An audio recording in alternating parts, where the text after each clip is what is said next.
My name is Tim Noakes, and many of you will know me as someone who's been in the public space for the last 40 years, writing books, writing columns, and being in the media and answering questions. And as a consequence of that, I've developed a certain understanding of how you answer the media and how you deal with questions from the public.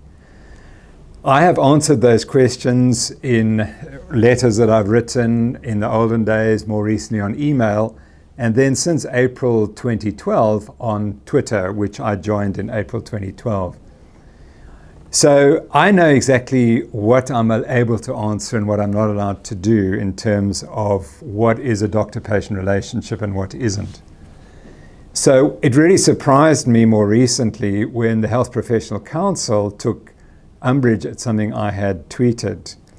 And the story is that in February 2014, I received a question on Twitter from a mother who asked, should babies and mothers continue to eat the low carbohydrate, high fat diet?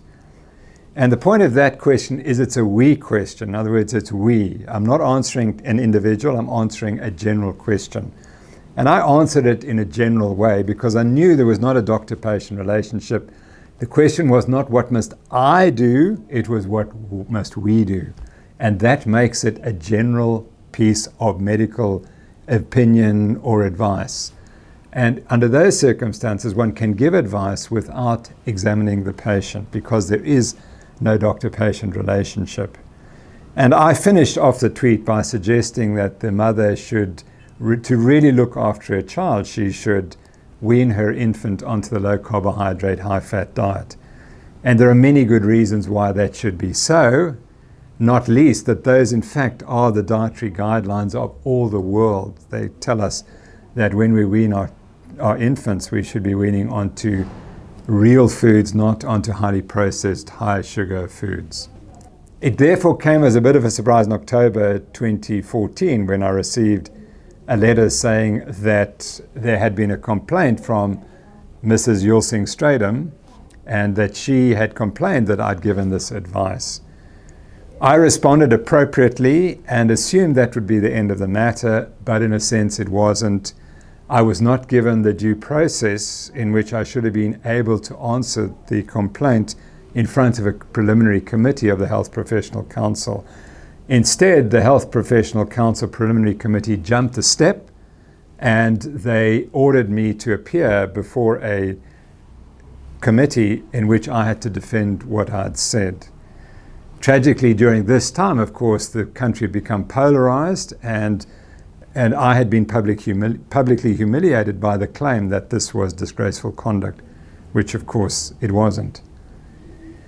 Fortunately, we've now had most of the hearing. We've had in excess of 15 days, and on 5.5 days I presented my evidence to support the low carbohydrate, high fat diet, not just for children, but for a wider group of people.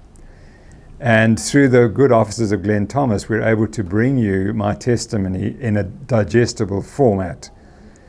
I hope you'll appreciate the effort that has gone into preparing this information. It really is almost like a course in nutrition. And it deals, in my view, with all the key nutrition dietetics issues that we currently face. And my goal is to show that nutrition is probably the single most important way we can remain healthy, or conversely, if we eat poorly, it's probably the main reason why we have so much obesity and diabetes and chronic ill health across the globe. And I've tried to present that information at the hearing and in these 5.5 days of testimony. I hope you'll appreciate it, I hope you'll enjoy it, and I hope it will help us understand that if we really want to heal the world, we have to look at nutrition, because nutrition is the driving force behind most of the chronic ill health we face in our modern society.